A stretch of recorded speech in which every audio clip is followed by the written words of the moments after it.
findings that involved SPSS concerning the United States in a formal relationship with non-U.S. born and U.S. born Latino Hispanics. This information is presented from federal databases. It's presented from federally funded entities within the government, such as the National Science Foundation, the United States Department of Labor, Bureau of Labor Statistics, and also the Equal Employment Opportunity Commission. I bring to you this information from the federal government, their departments and entities concerning this population in relationship to SPSS, because the information gathered was obtained from formal feasibility studies, formal studies examining relationships between this particular population and others. So that would be correlation when you're talking about variables across group. Okay, and of course the findings highlight and emphasize desired outcomes from you all. I am presenting information that was obtained directly from the United States federal government sources. Particularly, this information focuses on opportunities in education, employment, health, research, and direct relationships between the Latino Hispanic populations and the federal government. SPSS has been used in ways by many people, entities, organizations, companies, and federal governments across the world to provide evidence for qualitative, quantitative, empirical, or in general research proposals. These proposals almost always involve variables, target populations, rather desired or undesired, and offer findings. These findings lend support to the hypotheses or to generalizations involving variables and people. All right. So this is a brief presentation on information, again, obtained from the United States federal government, entities therein, departments therein, and people who work on behalf of the government. This information concerns Latino Hispanics in relationship to other people present in the United States. So the Latino Hispanic information presented pertains to people who are those who are U.S. born and those who are non-U.S. documented and those who are undocumented. Specifically, there is a study that I'm going to present to you that is titled the Latino Second Generation Study that spanned 2012 and 2013 that involved 1,050 U.S. born second generation Latinos of foreign born parents. So again, SPSS is at the core of this information because information was obtained, data was synthesized, and the findings were used and or reported in such a way to provide a basis for actions at the federal level that favored the Latino Hispanic populations currently in the United States. First, I will begin with Executive Order 14045, signed by current President Joseph R. Biden Jr., dated September 13th, 2021. It begins by Executive Order on White House Initiative on Advancing Educational Equity, Excellence, and Economic Opportunities for Hispanics. Within the first two paragraphs, you hear by the authority vested in me as President by the Constitution and the laws of the United States of America, it is hereby ordered as follows. Section 1, Policy. Nearly 14 million nearly 14 million students in our nation's public elementary and secondary school system, and nearly 4 million students in post-secondary education are Hispanic. Hispanic students constitute more than 27% of all pre-kindergarten through 12th grade students and nearly 20% of college students. The nation's future prosperity and global leadership across industries is therefore tied to the success of Hispanic and Latino students, and their success is a priority of my administration. Well, isn't that something? As if other groups are not responsible for the physical framework, development, and longevity of the United States. So, problem number one with that policy. From advancements in science and civil and labor rights to leadership in government, advocacy, entrepreneurship, and business, the Hispanic community has had a profound and positive impact on our schools, our communities, our economy, and our nation. That's where I'm going to stop, because I would like to know what data obtained leans 100% support to this statement presented and thus signed by current President Joseph R. Biden Jr. of the United States of America. So I provided a link for Executive Order 14045 dated September 13, 2021. I have an image of the actual order.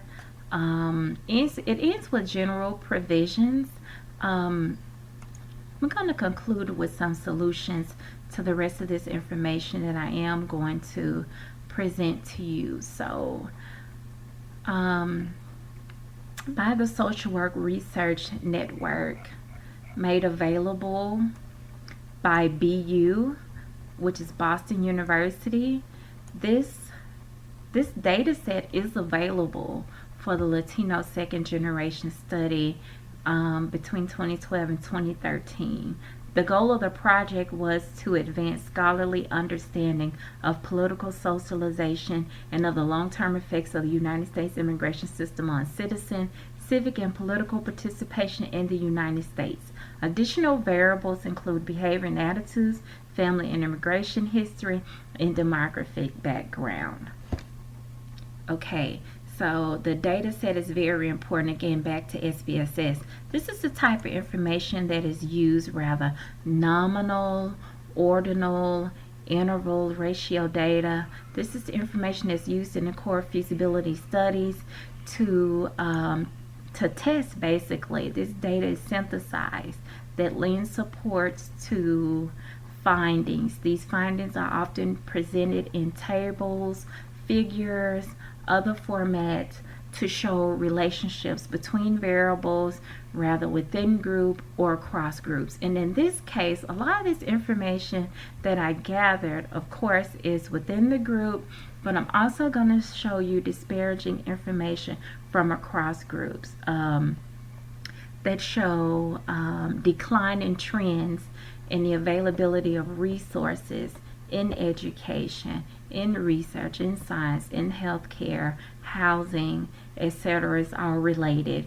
When you're talking about uplifting a group over another group, meaning you have a desired group versus an undesired group, and the limitation of resources, thus a decline in flow of essentials to live a sustainable life. So here I'm bringing you to the National Science Foundation.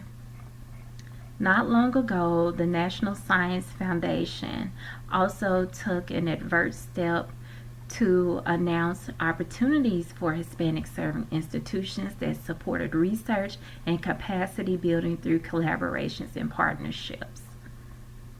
Okay, this type of direct expression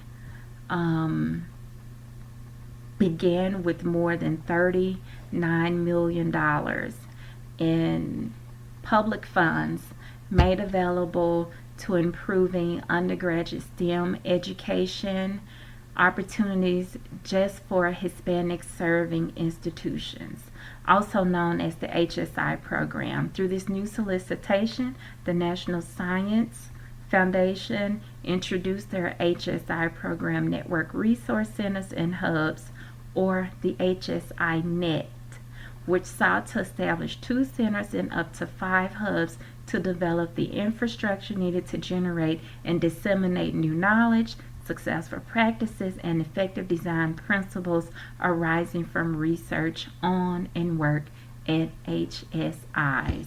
Okay, this article is still available online. It's dated June 22nd, 2022.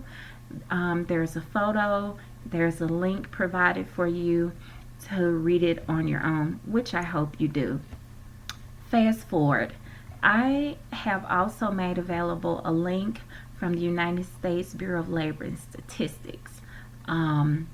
This information is presented from employed persons by industry across demographics, but mainly they want you to look at the relationship between jobs available and held by Latinos, Hispanics across industries. And you can see a 33 to a 66% increase in employment in the previous decade up to now from across groups that include whites, African American or Black, Asian versus Latinos, Hispanics. And if you don't see a 33 to a 66% increase, you see a near 70% increase in certain fields, particularly in agricultural work, industrial labor work, construction, and now in the automobile industry.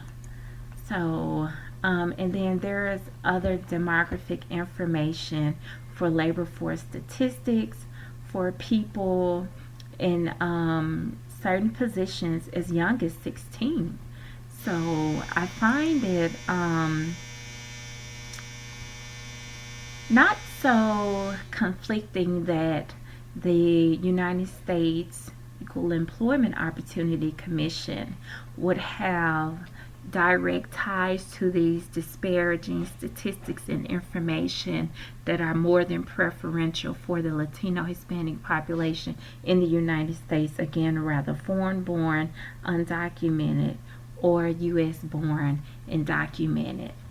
There was an executive summary produced May 21st, 2008, where the chair of the EEOC, Naomi C. Arp, was in partnership with the Social Security Administration Commissioner Michael J. Estrue, announced the creation of a federal Hispanic work group. Don't know how that was able to happen when the EEOC exists to observe, for, highlight, investigate, and punish preferential treatment of protected groups in relation to the direct opposite for people not of a preferred group or desired population. But again, on May 21st, 2008, this event marked the culmination of a series of discussion between the EEOC's chair and representatives of the Hispanic federal and EEO communities. The Hispanic Work Group was directed to examine concerns about federal sector employment, including but not limiting to, guess what? Hiring, leadership development, and retention. More importantly, the work group was given the responsibility of formulating recommendations designed to enhance and refocus federal Hispanic employment plans and to remove barriers and level the playing field to encourage greater opportunities for Hispanic applicants and employees throughout the federal government. So what do you think this meant for people who were non-Latino Hispanic? Feel free to share. So examples of the group's recommendations are listed. There are at least 6 specifically.